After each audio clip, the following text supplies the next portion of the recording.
Ça, c'est moi à l'entraînement lors de ma phase folliculaire.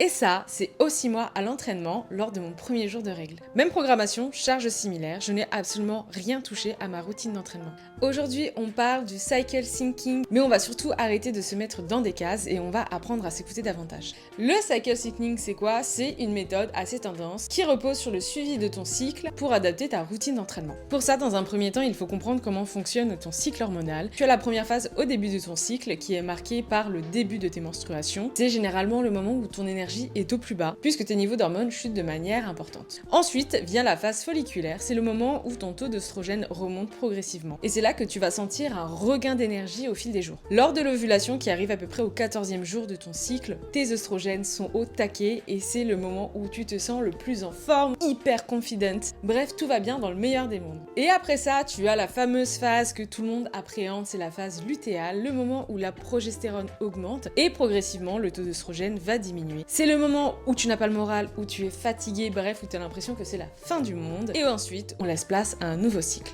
Alors la méthode du cycle syncing, qu'est-ce qu'elle va te recommander? C'est de suivre tes cycles, de reconnaître ces périodes pour adapter ta routine sportive, miser sur des sports à haute intensité sur la phase folliculaire de ton cycle, pour après laisser place à des sports un petit peu plus doux, comme le yoga, les pilates, sur la deuxième partie de ton cycle, qui est celle où tu es censé être un peu plus du coup fatigué. Alors oui, mais, parce qu'il y a un mais. Le souci avec cette méthode, c'est que finalement la logique devient rigide. C'est-à-dire que tu serais absolument obligé de revoir ta routine sportive et du coup potentiellement de stopper ta progression, comme si ton corps devait suivre un schéma identique à celui de quelqu'un d'autre, alors que n'oublions pas que chaque femme est différente et que chaque femme vit son cycle aussi différemment. Et même pour aller plus loin, une femme peut avoir des sensations totalement différentes d'un cycle à un autre, puisqu'il y a énormément de facteurs qui vont venir influencer tout ça. Plutôt que d'adapter ton sport à ton cycle, adapte-le tout simplement à toi. Si tu te sens en forme pendant tes règles, si tu te sens en forme pendant ta phase lutéale, continue de t'entraîner et de tout donner. Tu n'es pas défini par ton cycle hormonal. Et bien évidemment, si tu te sens pas en forme, repose-toi, que ce soit pendant ta phase folliculaire ou ta phase lutéale, peu importe. Et c'est pour ça que je garde le même entraînement tout au long de mon cycle et que j'arrive même à performer pendant ma phase lutéale ou même sur les premiers jours de menstruation malgré mon endométriose. Alors écoute-toi, ne te limite pas parce qu'un tableau hormonal t'a conseillé de le faire, parce qu'au fond, le vrai équilibre, c'est pas de suivre un calendrier, c'est d'apprendre tout simplement à te connaître. Et tout ça, ça fait partie intégrante de mon suivi nutritionnel qui va bien au-delà de l'assiette. Alors si tu veux apprendre à t'écouter, à reconnaître les signaux de ton corps et à adapter ton quotidien en fonction de ton ressenti, n'hésite pas à me contacter via le lien en bio, on en discutera ensemble et je te dirai si ma méthode t'est adaptée.